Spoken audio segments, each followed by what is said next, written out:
Magister, date mihi tabulas pueri. Discipuli magistro tabulas suas dant. Is tabulam cuiusque pueri in manus sumit, litterasque eorum aspicit. Quales sunt litterae sexti? Pulcrae sunt. Quales sunt litterae marci et titi?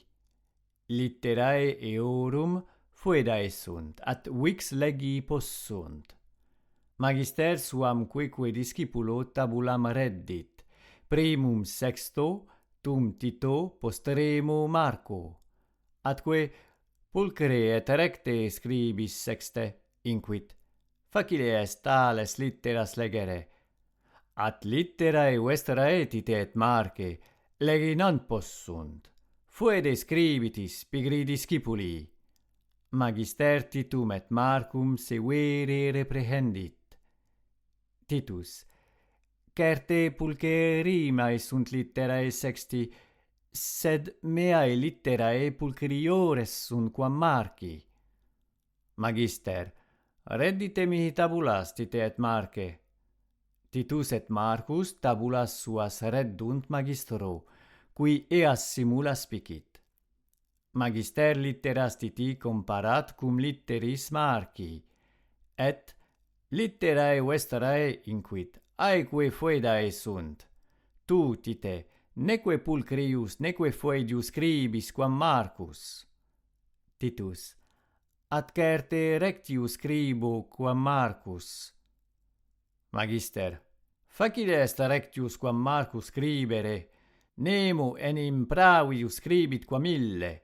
Nano portet se comparare cum discipulo pigerrimo ac stultissimo. Comparate cum sexto, qui rectissime et pulcherrime scribit. Tum se vertens ad Marcum, tu non modo foedissime, sed etiam pravissime scribis Marce. Nescis latine scribere, puer pigerrimus es, atque stultissimus. Iam Marcus multo severius reprehenditur quam Titus. Marcus, parva voce ad Titum, magister dicit me prave scribere, ergo litteras meas legere potest. At magister qui verba Marci exaudit, litteras tuas turpes inquit legere non possum, sed numerare possum, quattuor litteras de esse cerno. Aspice in vocabulo primo et in vocabulo postremo eadem littera hade est. Marcus, at semper dico homo habet. Magister, non semper idem dicimus atque scribimus. In vocabulo secundo ude est, in quarto Quid significant haec vocabula turpia oclos et nāsu? Talia verba latina non sunt. Nullum rectum est vocabulum praeter unum et, atque id vocabulum est frequentissimum et facillimum.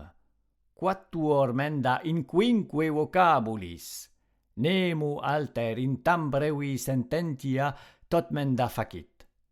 Magister stilo suo addit litteras quae desunt. Ita menda corrigit.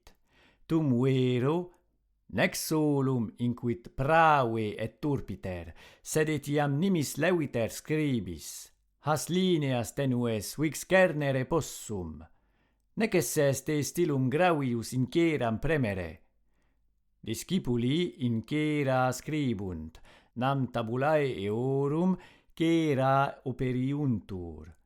Cera est materia mollis, quam apes bestiolae industriae faciunt. Marcus, stilum graviter premo, sed cera nimis dura est. Aliam tabulam da mihi, haec cera propetam dura est quam ferrum. Ferrum est materia dura, ex qua cultri, gladii, stili, aliaeque res multae efficiuntur. Magister Marco eandem tabulam reddit, et cera tua inquit, tam mollis est quam sexti, et facile est eius litteras legere.